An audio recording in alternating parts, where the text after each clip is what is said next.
Pag umiihi ako, mayroon na pong kasamang dugo. Laking kinagulat ko po, doon sa ultrasound, may nakita din po na may isa pa pala.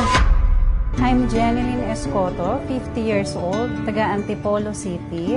Nagsimula itong aking naramdaman na pananakit ng aking tiyan noong 2018. Nakaramdam na po ako ng bloated. Mahilig po kasi ako kumain ng mga chichirya. After that, iinom ako ng soft drinks. Sa pagkain ko, lagi akong may sausawan na maalat din, like toyo, patis. Kapag kagabi, andun yung struggle na hindi ako makatulog. So nakita dun sa ultrasound ko na meron akong gallstone. So hinayaan ko lang po yun dahil kaya ko pa naman.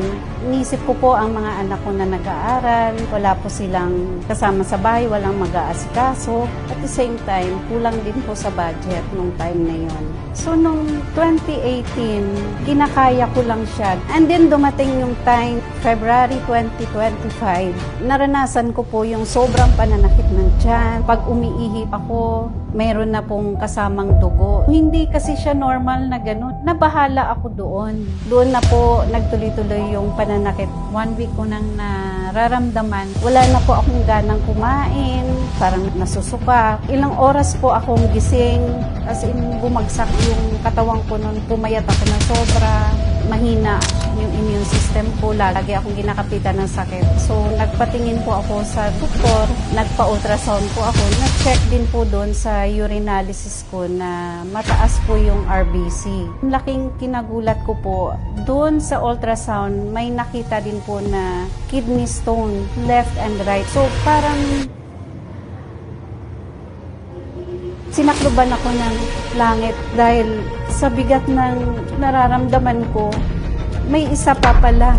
Doon na lahat pumasok sa isip ko na paano yung mga anak ko kapag may nangyari sa akin. Isa din yun sa nagpahirap sa akin. Nirequest ako ng doktor na din na magpa-KUB ultrasound. So doon po nakita na 0.6 centimeters yung right kidney ko, 0.4 centimeters sa left kidney ko po. May pamamagana din po doon sa urinary bladder kaya sa pag-ihi ko po ay mahapdi. Hindi ko po sinunod yung doktor na magpa-opera ako dahil iniisip ko po yung gastos. Ginawa ko po lahat. Naghanap ako ng alternative na makatulong sa akin.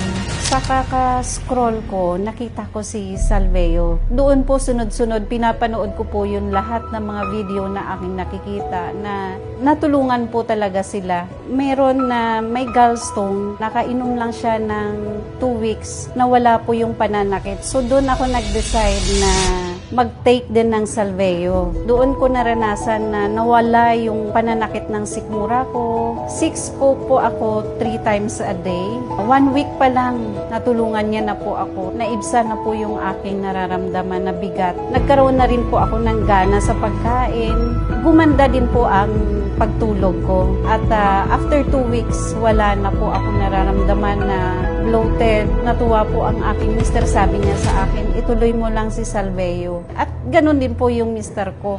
Maganda na po ang pakiramdam po namin. Masarap na rin po ang tulog namin sa gabi. Masayang-masaya po ako at wala na po akong nararamdaman na kirot sa aking puson. At the same time, sa tagiliran ko po, wala na. Hindi na ako nagpa-opera. Laking pasasalamat ko po talaga. Dahil sa 10 months po na pag-inom ko ng Salveo, hindi po ako gumastos ng libo-libo sa ospital para magpa-opera po. Maraming salamat po talaga.